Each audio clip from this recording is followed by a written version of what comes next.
যে আমরা এই যে আশাদুল ভাই বাড়িতে আসছি, এটা হলো সাপমারা ইউনিয়ন পরিষদের পাশেই, খামারপাড়া বাজারের আগেই। এই গরুটার ওজন প্রায় 200 কেজির কাছাকাছি। এটা ক্রস একটা ভালো বকনা গরু না?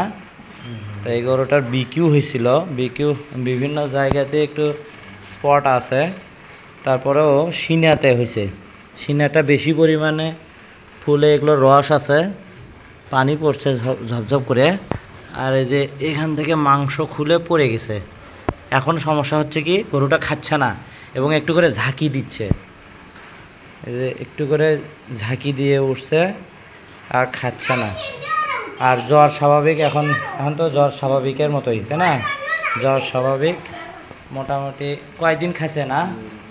কয়দিন ধরে সমস্যা? 2 দিন ধরে শোয় না, ওটা ব্যথাতেই শুচ্ছে না। আচ্ছা, অসুস্থ হয়েছে কতদিন হলো? 1 মাস হচ্ছে?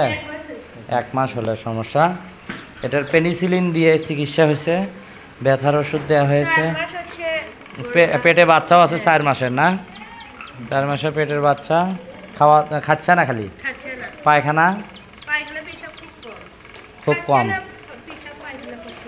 আচ্ছা আচ্ছা, এই হলো অবস্থা। তবে আমরা একটু রক্ত পরীক্ষা করব, আর হলো গ্লুকোজ টেস্ট হবে এবং রক্ত পরীক্ষা করে দেখতে হবে যে এখন ওর সমস্যাটা কতখানি আছে, বুঝছেন?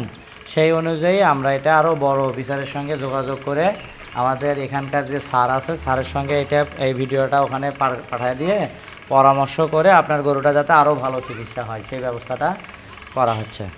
ধন্যবাদ।